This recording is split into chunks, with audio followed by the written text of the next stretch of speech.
Hey guys, welcome back to the channel of hope and encouragement. My name is Joy, and today I'll be continuing with the topic bearing with one another in relationships. So you find that in relationships you have people who are courting or dating, and maybe you've done what is expected of you, that is paying dowry and seeking hand in marriage. So probably you're waiting for the wedding. All plans have been set, so you feel that maybe one party feels that they own this person because they have done what is expected, and they demand some favors. I call them selfish favors. So like you want this person to compromise for your gain, and you find maybe the other person is not willing to do whatever you're asking of them. And we've heard of people who cancel weddings a day before, or even maybe you've courted someone for months and you've introduced this person to your friends and family, and people know that you intend to settle down with this person. So you find that because of a slight disagreement, or because maybe one party was not willing to do what you asked, you opt out. You opt out from the relationship. You call it off because of a little disagreement, instead of being patient as the Bible expects of us. The Bible calls us to be patient, to be tolerant, and where respect is due, you give respect. You need to respect someone's decision. If they say no, you need to respect that no and wait. You love someone, you need to wait for them, you commit to them, you settle down with them, then you can ask for all the favors you want in the world. I'm talking about the road tests. I don't know why you call it road test. If I were me, in fact, I think you should call it road trip, because you find when you're done with the road test, you've already tested, so you don't want to go down that route again. You end up, so many people end up opting for another route instead of the one they tested. Yeah. So they say that you find someone wants to kiss another frog. As they say, a man has to kiss a million frogs before he settles. I don't know who said that, but it's good to be patient. It's good to be patient and to respect one another. Be patient with them as the Bible expects of us. The book of Ephesians 4:2 talks about patience, so it is good to wait. We have the book of Ecclesiastes that also talks about enjoying your youth. Bible says that enjoy your youth. Do what your heart calls you to do while you're young. But remember, you will be judged. God will judge you for whatever you do. So kindly take caution, respect one another, be patient with each other. When you settle down, you can ask for all the favors you want in the world. I also had people ask for fare. I don't know what kind of favors are those. And when someone fails to send you fare, then maybe you've courted for a while, you call it off. And maybe this person is not able to meet. It's not even their responsibility. You still not their wife or their husband, so they are not obliged to send you fare. So let's be patient with one another, as the Bible calls us. Bear with this person and respect their decisions until you've settled with them. So in marriage, you find that we have these abusive husbands and even wives. We have alcoholic husbands and wives as well. We have women who leave the husband in the house and they go to drink. So you find that because of such, we have conflicts in the family. And you find uh, maybe this person comes home drunk late in the midnight. Sometimes you don't want to open for them, they sleep in the cold, and maybe you open for them, but you become violent and abusive, and using nasty words and waking everyone within the hood, and even embarrassing yourself in front of the children. So is this how you're supposed to relate with someone, when they come home drunk, or maybe someone cheated on you? Some of you just pack your things and go, and probably you caught him once. I'm not by any chance promoting cheating, but what I'm saying is the Bible calls us to bear with each other's weaknesses. So you may consider, if you've caught this person once, like let's say cheating, you may consider giving them a chance. People change, but it takes time. You don't expect someone to just wake up and change in a day. So you need to be patient, you need to be tolerant, to bear with someone's weaknesses. And it happens that sometimes it's even a competition, yeah. So if someone cheats on you, you find people wanting to also prove a certain point that they're also approachable, and they go out and cheat. Or if it's the issue of drinking, you find that someone also goes out with friends to show their partner that they can also afford to go out. And marriage is a two-way thing. It's for two people to sit down and agree together. I'm not saying I know of marriages at work. It's not because they don't go through issues, but because they choose to fight for that marriage together. So what I'm saying is, people change, but you cannot change an adult. You can help them change by how you respond to them, by how you treat them. So what does the Bible call us to do? Let's read Ephesians chapter 4 verse 2. Ephesians 4:2. It says, "Be always humble, gentle, and patient. Show your love by being tolerant with one another." And I'll proceed to 3. Do your best to preserve the unity which the Spirit gives by means of peace that binds you together. So Bible is very clear that instead of you being violent, you need to be humble with this person. You need to be patient with them and tolerate them. So bear with, it is a weakness in them. And maybe God has put you there so that you, being the strong one, to help them overcome their addiction, their behavior, by how you treat them. So you don't, withdraw your responsibility because someone is drinking too much. And I beg to be forgiven on this. Some of you married drunkards, you was a drunkard when you got married to him, and now you're the same person that is mistreating this person and taking advantage of his weakness instead of bearing with him and helping him to overcome this addiction. So we have people even who take advantage of the drunkard because maybe you've been asking for some pocket money and this man is not able to meet them. You find yourself, mostly women, you find yourself stealing from his pockets when he's drunk, because he may assume that he lost his wallet where he came from, where he was, and it's not right. You should not take advantage of him. I've seen these drunkard people, and I know they are very friend. When they are drunk, they are not even violent. They come in peace. They make a lot of jokes, and when they come in peace, because you feel they are messing you up, you're waiting for them breathing venom. You want to just yell at them and shout and let everyone know that they came home late. That's not the way Bible is telling us to do. So you may need to even, if it's your husband or your wife, and they come and they are cracking jokes, and they're singing, how they behave. Is your husband, is your wife, be naughty with them. I mean, if you're not naughty with them, who else? So you don't entertain them, they will go where they are celebrated. And that's why you find so many people cheating, because they come to you in peace and they try to tease you around, and you're there yelling at them. And men don't like noises, so they'll go where there is peace, where there is no noise. What I'm saying is, I'm not by any chance promoting alcoholics, but what I'm saying is, you may take advantage of the fact that he's drunk, and if he's teasing you around, then tease him back, but when he sobers up, then get to serious business. Let him know that you don't like what he's doing, and ask him what he would want you to do, how he would want you to help him overcome this addiction. So that way there'll be peace in the relationship. We've read verse 3 that talks about trying your all best to maintain the unity in the relationship.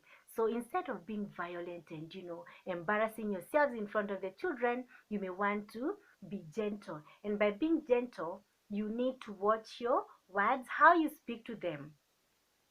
Speak politely to them in a very gentle way, without being harsh, without being sarcastic, that could trigger some unnecessary drama. So kindly let me read Proverbs. Read Proverbs chapter 15, verse 1 says, "A gentle answer quiets anger, but a harsh one stirs it up." When wise people speak, they make knowledge attractive, but stupid people spout nonsense. Then I'll read verse 18. "Hot tempers cause arguments, but patience brings peace." So what I'm saying, the Bible is saying, not me. The Bible says that if someone comes to you in a harsh way, is mad, is violent and abusive, you don't need to raise your voice and and cause more arguments. You cannot solve an issue with another issue. So you need to lower your tone, you need to be humble, be gentle. And the Bible is very clear that hot tempers cause arguments, but patience brings peace. So you may need to sober. You don't even have to respond. You may need to be humble and let this person cool down. When he's calm, then you can approach him in a good way, and then you can sort out your issues together. So it is good to bear one another as the Bible expects of us. We have pride in marriage. Sometimes maybe someone has offended you and you feel you cannot lower your standard. You feel, if I forgive this person, ataniona mi ni fala sana, atanibebawana sana. That's what they say. You're too proud to even forgive this person or even give them another chance.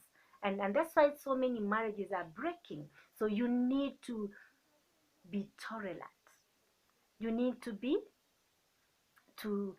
accommodative and be friendly and understanding. You need to bear with this person. Doesn't matter what they do, give them a chance and help them overcome. Maybe God has placed you there, you being the strong one, you being the sober one, to help this person recover. You can reason with them, but it all depends on how you relate with them. We also have insecurity within marriage.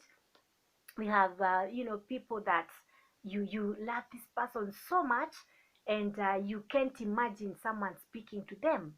Mostly men, some of you are very insecure with your women, and you can't even imagine them going to work and someone is teasing them. So you end up locking them in the house.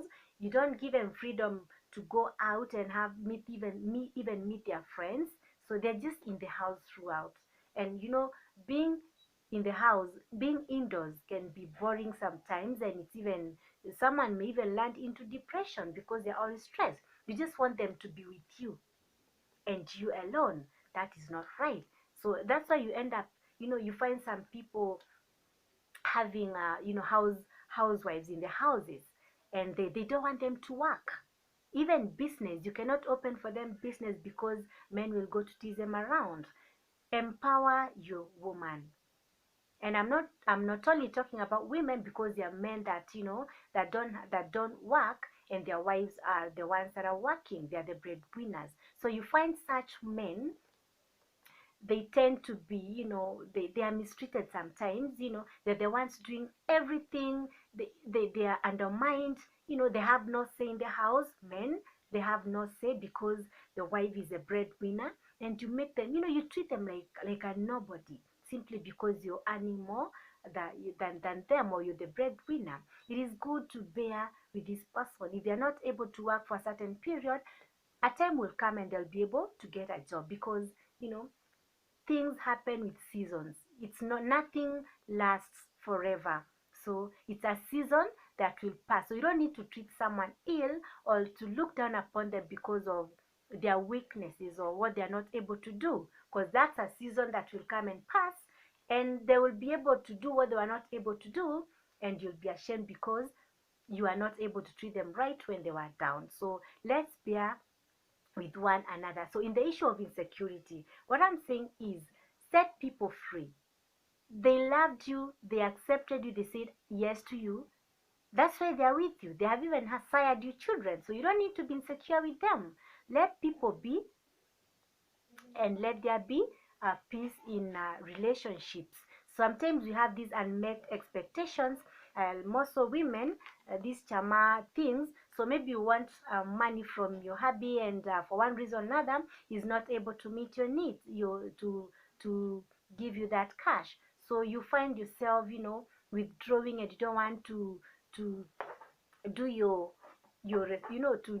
duties.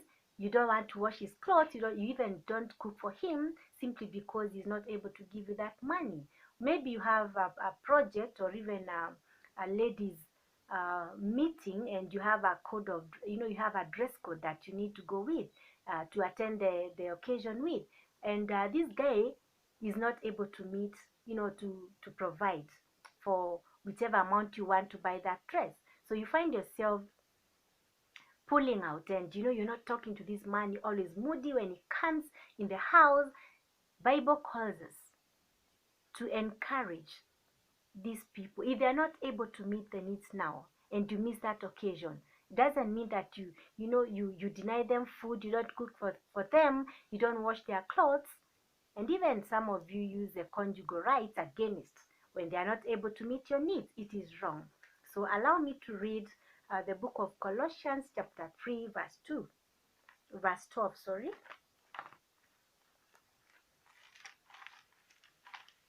Colossians chapter 3 verse 12. Verse 12. No, let me begin. Verse 12. You are the people of God. He loved you and chose you for his own. So then, you must clothe yourselves with compassion, kindness, humility, gentleness, and patience. Be tolerant with each other, and forgive one another whenever any of you has a complaint against someone else. You must forgive one another, just as the Lord has forgiven you. And to all these add love, which binds all things together in perfect unity.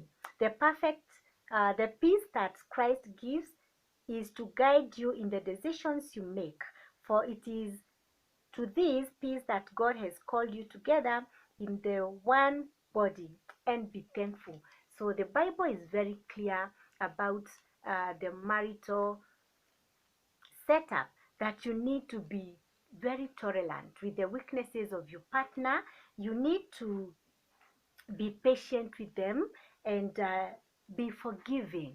Be forgiving. If someone offends you, you don't pack your things and go. Give them another chance and help them overcome whatever it is that they are struggling with. So it also says that add love, and when you add love, it will bind you together, and you will have unity. And when you're united together, then it is easier for you two to reason together on how you will continue with the relationship. So let's be tolerant with one another, and let's not mistreat each other because of something that someone is struggling with. Let's bear with them, and let's save unnecessary dramas. I'll wind up with a quote that says,